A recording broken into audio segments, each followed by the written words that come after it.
Student, how are you? I'm Shahid Khan, and you are watching my channel Chem Galaxy with Shahid. Today, we will discuss the chapter Introduction to Organic Chemistry.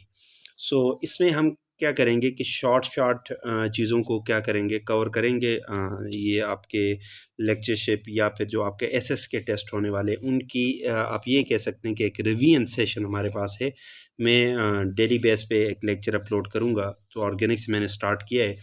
आज हम introductory topic पढ़ेंगे और इसके बाद one by one हर एक chapter के जो main points होते हैं कोशिश करेंगे कि पूरा चैप्टर एक ही वीडियो में कवर हो। आज का जो हमारा टॉपिक है वो है इंट्रोडक्शन टू ऑर्गेनिक केमिस्ट्री। इसको हम स्टार्ट करते हैं जी। ओके, पहला हमारे पास टॉपिक आता है जी, व्हाट इज़ ऑर्गेनिक केमिस्ट्री। ठीक है, ऑर्गेनिक केमिस्ट्री क्या होती है? तो हम कहते हैं कि ये हमारे पास क्या है, ऐसी ब्रांच ऑफ केमिस्ट्री है जिसको हम क्या करते हैं, जिसमें हम ऑर्गेनिक कंपाउंड को क्या करते हैं, स्टडी करते हैं। कि branch of chemistry in which we study organic compound is called organic chemistry. उसको हम क्या नाम देते हैं, ऑर्गेनिक केमिस्ट्री का नाम देते हैं। कि ऐसी ब्रांच ऑफ केमिस्ट्री जिसमें हम क्या करेंगे, ऑर्गेनिक कंपाउंड्स को स्टडी करेंगे, उसको हम क्या नाम देंगे, ऑर्गेनिक केमिस्ट्री का नाम देंगे। अब इसी तरह हमारे पास अब अगर पूछा जाए कि व्हाट आर ऑर्गेनिक कंपाउंड्स, तो बच्चों ऑर्गेनिक कंपाउंड्स हमारे पास क्या होते हैं? हम कहते हैं कि हमारे पास हाइड्रोकार्बन्स या इसके क्या हों, डेरिवेटिव हों, तो उसको हम क्या नाम देते हैं, उसको हम ऑर्गेनिक केमिस्ट्री का नाम देते हैं, ऑर्गेनिक कंपाउंड्स का नाम देते हैं। हाइड्रोकार्बन्स या उसके डेरिवेटिव्स हों तो उसको हम क्या नाम देते हैं, ऑर्गेनिक कंपाउंड्स। अब बच्चों ये हाइड्रोकार्बन्स क्या होते हैं कि ये ऐसे कंपाउंड्स होते हैं जो सिर्फ कार्बन और हाइड्रोजन से मिलके बनते हैं, उनको हम क्या नाम देते हैं, हाइड्रोकार्बन्स का नाम देते हैं। क्या मतलब ये कि जैसे आपके पास अगर हाइड्रोकार्बन्स की हम कैटेगरी बनाए ना, जस्ट ए मिनट में हाइड्रोकार्बन्स की पहले कैटेगरी में रहता हूँ। तो इसमें आपके पास क्या है, मसलन अल्केन वाला है, जितने भी आपके पास अल्केन्स हैं, अल्केन से रिलेटेड कंपाउंड, मसलन CH4 C2H6, ये सारे आपके पास क्या आते हैं, हाइड्रोकार्बन्स आएंगे। इसी तरह जो आपके पास अल्कीन्स होते हैं, अल्कीन्स क्या होते हैं, जिसके अंदर at least one carbon carbon double bond हो। मसलन ये आपके पास CH2 है, ये डबल बॉन्ड CH2। अब इसमें देखें सिर्फ कार्बन और हाइड्रोजन ही नजर आ रहे हैं, so this is also hydrocarbon. इसी तरह जो आपके पास अल्काइन होते हैं, अल्काइन क्या होते हैं, जिसके अंदर at least one carbon carbon triple bond हो। ये कार्बन है, ये हाइड्रोजन है बच्चों, और ये आपके पास ट्रिपल बॉन्ड है, ये कार्बन हाइड्रोजन। तो कार्बन और हाइड्रोजन ही नजर आ रहे हैं, ये भी आपके पास क्या है, हाइड्रोकार्बन। इसी तरह आपके पास बेंजीन वाला जो कंपाउंड है, बेंजीन, ठीक है, ये चैप्टर है आपके पास जिसका हम क्या बोलते हैं, C6H6। ये जो चैप्टर है जिसमें अल्केन आता है, अल्कीन, अल्काइन और एरोमेटिक में बेंजीन वगैरह, ये सारे आपके पास क्या है, हाइड्रोकार्बन है। ये सारे ऑर्गेनिक कंपाउंड्स हैं। अब हाइड्रोकार्बन के डेरिवेटिव्स का क्या मुराद है कि इसके एक हाइड्रोजन एटम को रिप्लेस करके कोई एटम या ग्रुप ऑफ एटम जब इसके साथ हम लगाते हैं, उसको हम इसका डेरिवेटिव्स बोलते हैं। क्या मतलब ये अभी मैं यहाँ पे बनाता हूँ इसके डेरिवेटिव। एक तो बात होगी हाइड्रोकार्बन्स की, अब इसके डेरिवेटिव्स का मतलब क्या है, बाकी जितने भी ऑर्गेनिक केमिस्ट्री में आप चैप्टर पढ़ते हैं उनको हम इसको डेरिवेटिव्स कहलाएंगे। क्या मतलब आपके पास डेरिवेटिव्स में आएगा बच्चों, क्या आएगा, अल्कोहल आएगा, ROH। ये हाइड्रोकार्बन्स नहीं है क्योंकि ऑक्सीजन भी इसमें है, तो यह उसका डेरिवेटिव कहलाएगा। ठीक है, इसी तरह आपके पास एमाइन आते हैं जी, RNH2। इसी तरह आपके पास ईथर आता है जी, ठीक है। इसी तरह आपके पास क्या होता है, अल्काइल हेलाइड आते हैं जी, ठीक है। अल्डिहाइड आते हैं जी। इसी तरह आपके पास क्या आता है, कीटोन्स आते हैं जी, कार्बोक्सिलिक एसिड आते हैं और उसके डेरिवेटिव। ये सारे के सारे आपके पास क्या होते हैं, डेरिवेटिव्स होते हैं। तो हाइड्रोकार्बन्स हों या उसके डेरिवेटिव्स हों, इनको हम क्या नाम देते हैं, ऑर्गेनिक कंपाउंड्स। और जिस ब्रांच ऑफ केमिस्ट्री में इनको स्टडी करते हैं उसको हम क्या नाम देते हैं, ऑर्गेनिक केमिस्ट्री। अब इससे नेक्स्ट बात करते हैं, एक हमारे पास टॉपिक है vital force theory, VFT, vital force theory. ये क्या थी, ये एक थ्योरी थी बच्चों, किसने पेश की थी, साइंटिस्ट का क्या नाम है, बर्जीलियस ने ये एक थ्योरी दी थी। बर्जीलियस के अकॉर्डिंग उसने ये कहा था कि organic compounds can only be synthesize inside the living organism. कि जो ऑर्गेनिक कंपाउंड्स होते हैं बच्चों, इसको सिर्फ और सिर्फ आप लिविंग बॉडी के अंदर आप बना सकते हैं, आउटसाइड द लिविंग बॉडी हमारे पास ऑर्गेनिक कंपाउंड्स को हम प्रिपेयर नहीं कर सकते। किसने कहा था, बर्जीलियस ने कहा था। मगर ये थ्योरी जो है ये आपके पास गलत साबित होगी, रिजेक्ट होगी। किसने रिजेक्ट किया, बर्जीलियस के एक स्टूडेंट था, उसका नाम क्या था, फ्रेडरिक वूलर। ये एक बंदा था, ये एक साइंटिस्ट था, इसने ऑर्गेनिक आपके पास इस वाइटल फोर्स थ्योरी को रिजेक्ट किया। कैसे कि according to vital force theory organic compound can only be synthesize inside the living organism, मतलब प्लांट्स और एनिमल्स की बॉडी के अंदर बन सकती है। मगर इसने क्या किया, इसने आपके पास एक कंपाउंड था जिसको क्या नाम देते हैं, अमोनियम साइनेट। अमोनियम साइनेट ये आपके पास क्या है, एक इनऑर्गेनिक कंपाउंड है। तो इसको उसने क्या किया, इसको जब हीट किया तो ये आपके पास अमोनियम साइनेट कन्वर्ट हो गया एक organic compound, just a minute, एक ऑर्गेनिक कंपाउंड में। ठीक है, ये इसमें क्या हो गया, आपके पास कन्वर्ट हो गया। अब ये जो कंपाउंड बना बच्चों, इसको हम क्या नाम देते हैं, यूरिया। और ये आपके पास क्या होता है, ये बेसिकली ऑर्गेनिक होते हैं जी, ऑर्गेनिक। और ये क्या था, ये इनऑर्गेनिक था, साल्ट है। ठीक है, कि ऑर्गेनिक कंपाउंड्स इनऑर्गेनिक कंपाउंड से ऑर्गेनिक कंपाउंड बना दिया outside the living organism, mean इसने जो वाइटल फोर्स थ्योरी उसकी स्टेटमेंट को चैलेंज कर दिया, उसको रिजेक्ट कर दिया। ठीक है, कि लिविंग बॉडी के बाहर भी ऑर्गेनिक कंपाउंड्स को बनाया जा सकता है। ये जो रिएक्शन होता है बच्चों, अक्सर पूछे जाता है कि ये रिएक्शन कौन सा हो रहा है, तो ये रिएक्शन कौन सा हो रहा है, रीअरेंजमेंट रिएक्शन हो रहा है। रीअरेंजमेंट, एटम जस्ट रीअरेंजमेंट होते, कोई नया एटम ऐड नहीं होता, कोई एटम रिमूव नहीं होता, जस्ट वो आप अपनी रीअरेंजमेंट कर लेते, एक चीज़। सेकेंडली जिसमें बात पूछी जाती है कि what is the function group in urea, तो यूरिया के अंदर जो फंक्शन ग्रुप होते हैं, ना कार्बोनाइल होते हैं ना एमाइन होते हैं बच्चों, आपने याद रखना है। इसके अंदर जो फंक्शनल ग्रुप होते हैं उसको हम क्या नाम देते हैं, एमाइड का नाम देते हैं। मसलन सी डबल बॉन्ड ओ और इसके साथ NH2 हो तो इसको हम क्या नाम देते हैं, एमाइड का नाम। एमाइड इसके अंदर फंक्शनल ग्रुप होता है जी। तो इस तरह इस थ्योरी को रिजेक्ट किया और ऑर्गेनिक कंपाउंड्स को प्रिपेयर कर लिया। अब हम हमारा नेक्स्ट टॉपिक है बच्चों, general properties of organic compounds. कि ऑर्गेनिक कंपाउंड्स की जो जनरल प्रॉपर्टीज हैं इसके बारे में हम बात करते हैं। ठीक है, कौन कौन सी प्रॉपर्टीज ऑर्गेनिक कंपाउंड शो करते हैं। तो बच्चों कुछ प्रॉपर्टीज की मैं यहाँ पे बात करूंगा। जैसे पहली प्रॉपर्टी है मेरे पास, उसको हम क्या नाम देते हैं, केटिनेशन। केटिनेशन आपके पास क्या होती है, केटिनेशन हमारे पास प्रॉपर्टी होती है जिसमें हम कहते हैं कि the self linking ability of carbon. क्या कहते हैं, self linking ability of an atom, ability of atom, कि सेल्फ लिंकिंग एबिलिटी के एटम्स हैं जब आपस में कंबाइन होते हैं अपने जैसे एटम के साथ, क्या होते हैं, बार बार कंबाइन होकर लंबी लंबी चेन्स बनाते हैं। इस एबिलिटी को क्या नाम देते हैं, केटिनेशन का नाम देते हैं। अगर इसकी टाइप्स की बात करें तो केटिनेशन आपके पास दो टाइप्स की आती है बच्चों। कौन कौन सी, एक हमारे पास होती है जिसको हम क्या बोलते हैं, होमोकेटिनेशन, होमोकेटिनेशन। और एक टाइप हमारे पास क्या होती है, हेट्रोकेटिनेशन,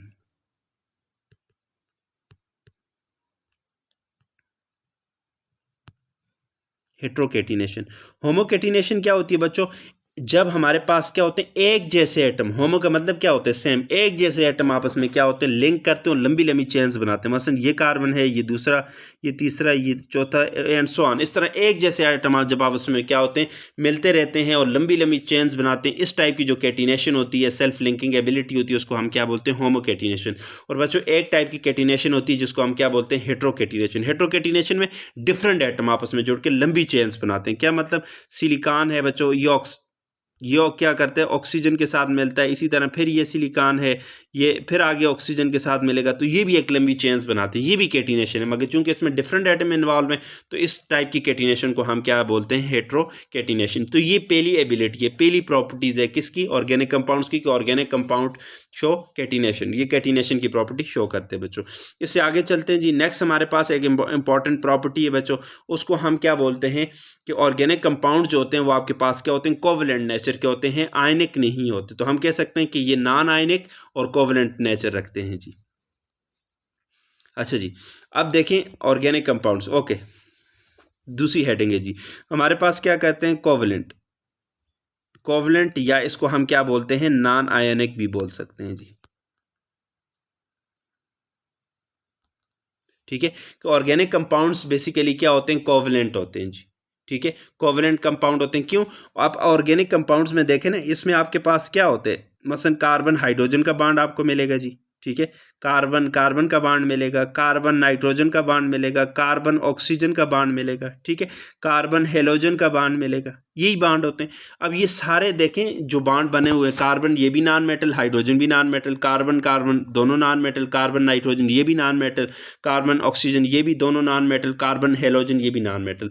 तो जब बच्चों हमेशा आपने याद रखना है, नॉन मेटल जब किसके साथ बॉन्ड करती है, नॉन मेटल के साथ, तो हमारे पास जो बॉन्ड बनता है उसको हम क्या नाम देते हैं, कोवलेंट। कोई लॉस ऑफ इलेक्ट्रॉन या गेन ऑफ इलेक्ट्रॉन नहीं होती, जस्ट शेयरिंग ऑफ इलेक्ट्रॉन होती है और कोवलेंट बॉन्ड बनते। ये तो होगी बात ये। अब इसके अलावा बच्चों अगर हम बात करें ना कि आपके पास क्या होते हैं और ये आपके पास क्या होते हैं, कोवलेंट बॉन्ड होते हैं। आपको रीज़न नज़र आ गया कि आपके पास क्या होते हैं, ये क्यों कोवलेंट होते हैं, क्योंकि दोनों आपके पास नॉन मेटल्स होती हैं जी। मसलन कार्बन जिसके साथ बॉन्ड करते हो अक्सर नॉन मेटल होते हैं। अच्छा, इसके बाद एक हमने टर्म्स पढ़नी है पोलैरिटी के क्राइटेरिया। पोलैरिटी कि ऑर्गेनिक कंपाउंड्स पोलर भी हो सकते हैं, नॉन पोलर भी, ठीक है। जनरली नॉन पोलर होते हैं। मसलन आपके पास पोलैरिटी का क्राइटेरिया हमने जो पढ़ा है बच्चों वो ये होते हैं कि अगर आपके पास जो इलेक्ट्रोनेगेटिविटी का डिफरेंस है, इलेक्ट्रोनेगेटिविटी का डिफरेंस, ठीक है, इलेक्ट्रोनेगेटिविटी का डिफरेंस अगर ये क्या हो 0 से लेके 0.4 तक हो तो वो वाले कंपाउंड्स हमारे पास क्या कहलाते हैं, नॉन पोलर, ठीक है। अगर यही इलेक्ट्रोनेगेटिविटी का डिफरेंस कितना हो बच्चों, ये आपके पास क्या हो 0.4 से लेके 1.7 तक हो, तो इस इन कंपाउंड्स की जिसमें इलेक्ट्रोनेगेटिविटी का डिफरेंस ये होता है जिस बॉन्ड में, तो उसको हम क्या कहते हैं, वो कोवलेंट बॉन्ड है। अगर यही इलेक्ट्रोनेगेटिविटी का डिफरेंस जो है 1.7 से ज़्यादा हो जाए तो हम कहते हैं कि वो बॉन्ड आपके पास क्या होते हैं, आयनिक होते हैं। कार्बन तो आपको नज़र आ रहा है कि इसमें इलेक्ट्रोनेगेटिव का डिफरेंस, तो ये नॉन पोलर। कार्बन हाइड्रोजन भी नॉन पोलर होते हैं। क्यों? क्योंकि बच्चों कार्बन की इलेक्ट्रोनेगेटिविटी होती है 2.5 और हाइड्रोजन की क्या होती है 2.1। दोनों के अंदर इलेक्ट्रोनेगेटिविटी का डिफरेंस कितना आ रहा है 0.4, और 0.4 मैंने किस कैटेगरी में रखा है, नॉन पोलर की कैटेगरी में, ठीक है। तो इलेक्ट्रोनेगेटिविटी के डिफरेंस से हम क्या करते हैं, किसी कंपाउंड को पहचानते हैं कि आया वो ऑर्गेनिक है, सॉरी वो पोलर है, नॉन पोलर है या आयनिक है जी, ठीक है। इस चीज़ को आपने याद रखना है, ये चीज़ इससे एक इंटरलिंक कर रही थी। इसके बाद बच्चों हम एक नई प्रॉपर्टीज़ की बात करते हैं जिसको हम बोलते हैं रेट ऑफ रिएक्शंस। ओके, ये हमने दो प्रॉपर्टीज अभी तक पढ़ ली जनरल प्रॉपर्टीज में। तीसरी एक प्रॉपर्टीज है बच्चों, उसको हम नाम देते हैं rate of reactions. What you mean by rate of reaction? Rate of reaction से हमारा क्या मुराद है? अच्छा,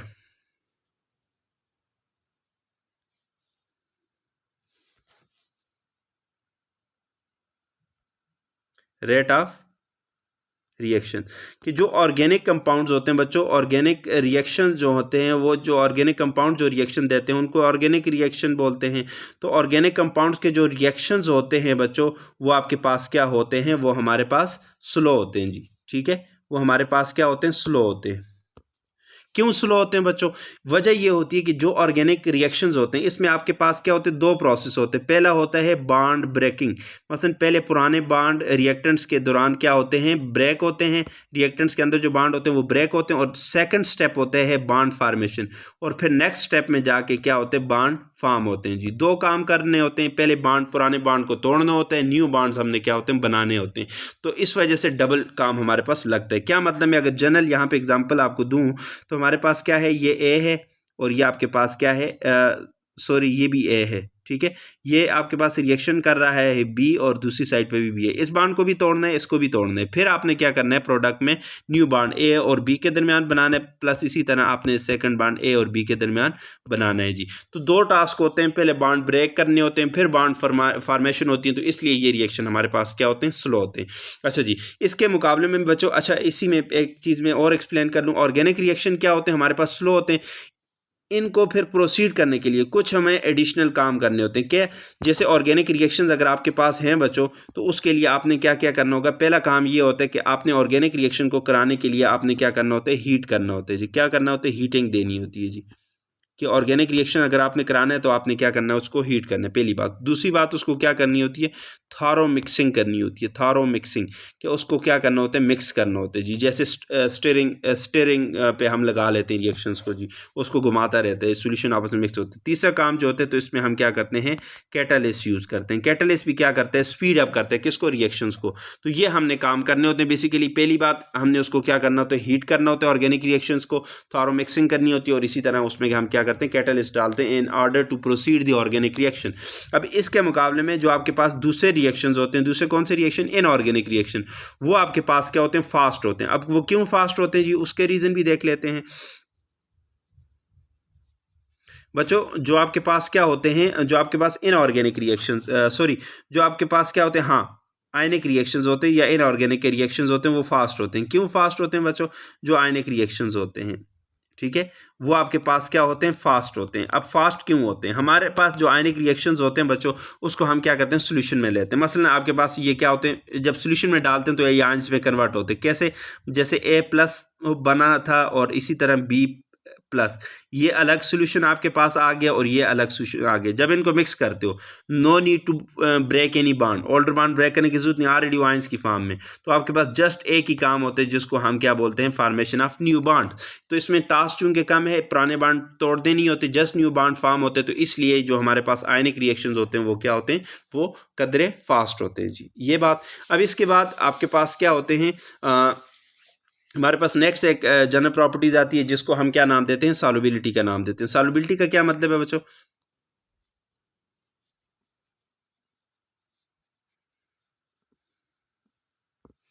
अच्छा जी, सॉल्युबिलिटी नेक्स्ट एक हमारे पास टर्म है जी।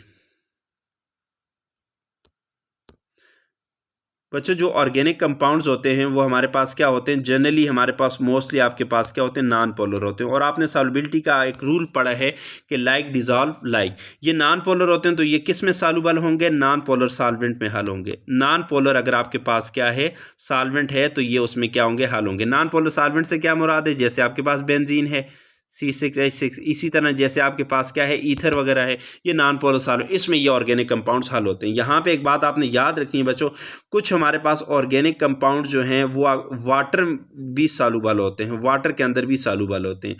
कुछ ऑर्गेनिक कंपाउंड्स वाटर के अंदर भी आपके पास क्या होते हैं, सॉल्युबल होते हैं। अब इसका रीज़न क्या है बच्चों, कि कुछ ऑर्गेनिक कंपाउंड जो वाटर के अंदर सॉल्युबल होते हैं, जैसे ग्लूकोज, कार्बोहाइड्रेट, सुक्रोज वगैरह, ठीक है, इसकी वजह क्या है कि ये आपके पास क्या कर सकते हैं, ये हाइड्रोजन बॉन्डिंग कर सकते हैं। तो वाटर के साथ हाइड्रोजन बॉन्डिंग करते हैं, इस वजह से ये वाटर में आपके पास क्या होते हैं, सॉल्युबल होते हैं। Solubility generally non soluble in water but soluble in non polar solvent due to same nature. मगर कुछ ऑर्गेनिक कंपाउंड वाटर में भी सॉल्युबल, जैसे अल्कोहल वगैरह, वजह क्या होती है, ड्यू टू हाइड्रोजन बॉन्डिंग।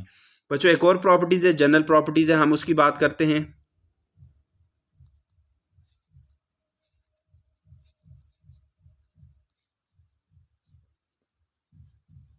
हमारे पास जो जनरल प्रॉपर्टीज है वो आपके पास क्या है, आइसोमेरिज्म।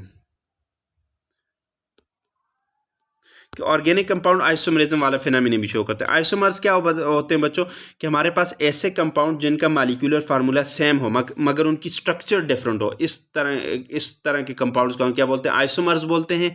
और इस फिनोमिना को हम क्या बोलते हैं, आइसोमरिज्म। के same molecular formula but different structure are called isomers, and this phenomena is called isomers. और स्ट्रक्चर डिफरेंट होने की वजह से उसकी प्रॉपर्टी भी डिफरेंट होती है। फॉर एग्जाम्पल मैं एक एग्जाम्पल लेता हूँ कि कार्बन हमारे पास क्या है, कार्बन हमारे पास दो हैं बच्चों, हाइड्रोजन हमारे पास क्या है, 6 है, और ऑक्सीजन एक। ये एक फार्मूला है, कौन सा फार्मूला है, मॉलिक्यूलर फार्मूला बच्चों। ये 16 नहीं है, 6 है, जस्ट अ मिनट, ठीक है। अब इसके अगर मैं कंपाउंड बनाना चाहूँ तो दो तरह की स्ट्रक्चर में इसको मैं डिफरेंट कर सकता हूँ। तो इस तरह की अरेंजमेंट एक हो सकती है, CH3, यहाँ पे ऑक्सीजन, यहाँ पे ऑक्सीजन, और ये CH3, ठीक है। और दूसरी जो अरेंजमेंट है बच्चों, CH3, CH2, और यहाँ पे OH। अब बच्चों ये दोनों जो हैं ये डिफरेंट कंपाउंड। अब इसमें भी 6 कार्बन, सॉरी 2 कार्बन 6 हाइड्रोजन और एक ऑक्सीजन, और इसमें भी 2 कार्बन 6 हाइड्रोजन और एक ऑक्सीजन। अब बच्चों अगर इन दोनों को आप देखें ना, तो इनमें आपको नजर आएगा ये जो पहला वाला कंपाउंड है ये आपके पास क्या है, ईथर है, ठीक है। ये गैसियस स्टेट में होते हैं, ठीक है, नॉन पोलर कैटेगरी में आते हैं, पानी में हल नहीं होता, ठीक है। मगर ये जो दूसरा कंपाउंड है अल्कोहल, ये आपके पास क्या होता है, ये आपके पास क्या होता है, ये हमारे पास लिक्विड स्टेट में होते हैं, ठीक है। और फ्री सॉल्युबल होते हैं किसमें, वाटर में। तो इन दोनों का आप मॉलिक्यूलर फार्मूला देखें, दोनों का मॉलिक्यूलर फार्मूला सेम है। तो इस तरह के जो फिनोमेना होते हैं इसको हम आइसोमरिज्म शो करते हैं। ये दोनों आपस में क्या है, आइसोमर्स है। कौन से आइसोमर्स हैं, फंक्शनल ग्रुप आइसोमर्स हैं बच्चों, ठीक है। दोनों के अंदर फंक्शनल ग्रुप चेंज होते हैं। स्टीरियोकेमिस्ट्री वाला जब चैप्टर पढ़ेंगे तो उसमें ये सारी चीज़ें क्या होंगी, कवर हो जाएगी कि what is functional group isomerism.